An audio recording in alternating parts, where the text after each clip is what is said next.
All right, so we're back, guys. We got Emil, the king, the 5-0 champion of the Emperor. And if you want to be a champion of the Emperor as well, you should check out what we're about to do. So he is deciding to be super nice with his time, and he's going to teach us exactly how we're going to deploy and move our Solar Spearhead army up the table. So what we've done is we've chosen GW Layout 1 and Tipping Point, because this is a very standard mission and layout that you are going to see in almost every single tournament. They're going to be some form of it. It might not be Tipping Point, it might be Hammer and Anvil, or there might be a Search and Destroy, but you're going to get basically this in more or less every single tournament at least once. So we figured this would be a great one to kind of demonstrate exactly how to move the table. So Emil has deployed here in such a way that he is totally safe and totally fine if he goes first. He's totally safe and totally fine if he goes second. Emil, you want to take it away and just share what you did here? Yep. So basically, I want to keep my grav tanks safe for turn 1. Yep. Actually, sorry. Let me interrupt you for real quick. Do me a favor and just introduce the army real fast, because yes, of course. Yeah. So there is double grav tanks here. Mm-hmm. There is a unit of sisters and a unit of sisters here. Mm-hmm. There is a Telemon, and the 5-up Philopane Telemon. There is a Vendred. There is a Vendred. There is a Vendred. And there's the Blade Champion and the Wardens. Cool. The Wardens, it can depend, right? Sometimes, or some maps and some matchups, you want to keep them in reserve. This is one of those maps where you can stage them very beautifully in this big V here. So this is one of those games where I place them on the table, basically. Okay. And the same could be said for these prosecutors. If there's a mission where I don't need to hold my home, for instance, or there is an army that doesn't require much screening, these sisters could also go on this side here to score me some containment and stuff like that. So that kind of depends, right? Okay. Makes sense. Yeah. So I'm set up here to score containment turn 1 pretty easily. These sisters can poke out. This Telemon gets his 10-inch move over here to stage as safely as possible. He'll roll an advance maybe, or try and stay at least 10 inches away. Yeah, so that these sisters can't quite fit here due to containment, sadly. No, that would be they can't stand. No, yeah, that would be perfect. But he can go here to do containment.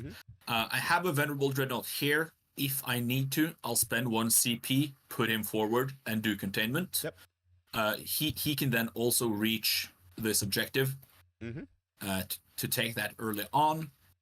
This Telemon, the 5-up Philopane one, will try and reach this objective. I'll roll an advance for him, typically. If he reaches, he just touches it, so he can basically only be shot from this angle. It's really going to be if he does this angle, right? It's not even a good one. Yeah. And if they take that angle, he will most likely survive, unless they get multiple tanks into him. Other than that, he'll try and stage here if he doesn't reach the objective, basically. Okay. So if he doesn't reach, then we tend to get him like right here, so he's not getting shot and stuff like that. If he does roll a good advance, you'll touch. Fair play. Yeah, basically. This guy as well does the same. You want to get him somewhere around here to try and stage to reach the middle objective turn 2. If their advance roll isn't high enough, you play it a bit safe turn 1. But other than that, you try and reach this V. Yep. Same goes for the Wardens, basically. Roll high enough advance, and you can get them all the way into here, and then suddenly you threaten all of this. And then the Vendred, I just keep advancing, basically. The goal here is to try and make as much room for my grav tanks in my home field. So if this guy goes out here, this guy reaches here, maybe. This guy can stage like in the corner, and then I try and have my grav tanks positioned so that in my turn 2 I can start poking out with as little movement as possible, basically. Right, and this is of course assuming that you are going first, of course. That's all. Of course.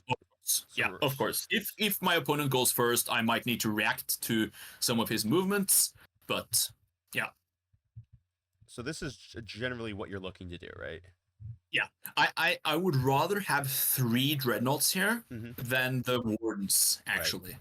So the goal is to always get these there first, and then I can come with my Wardens as a second wave, basically. And now this is Um, this is one of the ones that a lot of people might not understand. They're like, but your Telemon is standing out in the open. Why? yeah, Isn't it just gonna die? Well, yeah. could you maybe No, so the explain goal why here, this is okay? yeah. So the only lines you have are the lines from here, right? Mm-hmm. Um, you have these lines. Mm-hmm. These lines are acceptable because if you poke out here, you have to do it with enough stuff to actually kill it.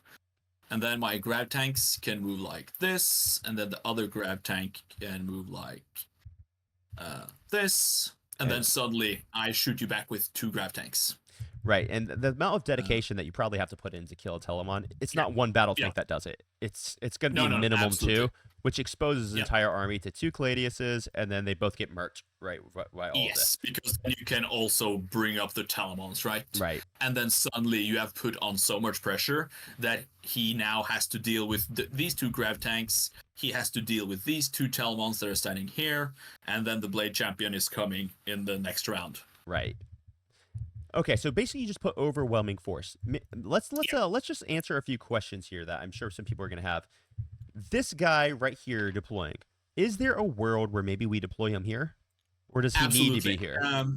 No, absolutely. In games where it doesn't matter, my first game in the GT was with Purge the Foe, Mm-hmm. which is why I didn't want to put him there, basically. But Right, in any other matchup, you definitely can put him here because these guys also are deceptively tough to kill. And when you have the stratagem to give them -1 to wound, you could put them here, and then they would need to actually bring something big and scary right. to shoot at him, and then you can once again retaliate with the grab tanks. And because he gets back on a 2-up, he can still do stuff Right. after being shot.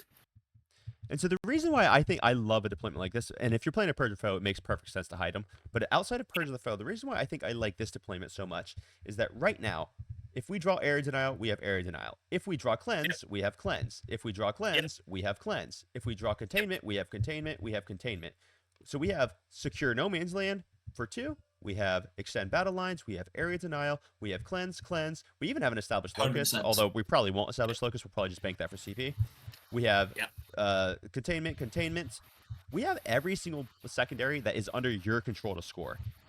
yep, Basically, no matter what. And if you go second, you really don't care because the only way that this guy here is actually negatively affected is if they're taking a strong firing lane from here, which exposes them to two grab yep. tanks, right? Which is a big problem. Yeah, yeah. Yeah, yeah. And then you need to trade, right? Because this is a 160 point piece, That which is coming gets back to back life up on a anyway. 2. So you have to actually target it with something that can kill it. And then, like I said, the grab tanks are... This one will be staged so that he can move through terrain Yep. with a 10-inch move. And then this guy will come out here, poke, and he will cover the same line that you need to shoot him. So I agree. If it's not Purge the Foe, this is a very, very good spot for this Vendred. And And then you have all the secondaries you need. yeah, and that's the thing, right? That's the thing that a lot of people just fail, in my opinion, a lot of times is they just fail to accomplish their secondaries. But you don't fail to accomplish secondaries here. You have every single secondary covered. Um, Yep. Guys, this is how I would deploy if you're going first. If you're going second, there is nothing exposed except for this one guy, and he's only exposed from here. He's not exposed from here. So the only place he's exposed is from this lane.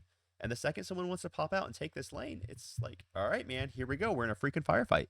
And you're not Yep. killing the Vendred turn 1. It just won't happen. You might just kill him No, the no, no. first time turn 1. And that's it. So you go first. You claim the battlefield. You stage here. Telemon Yep. gets to stage here. He is baits for people who want to shoot you over here. And if you go Yep. second, then you just don't care. So basically, this is a perfect deployment.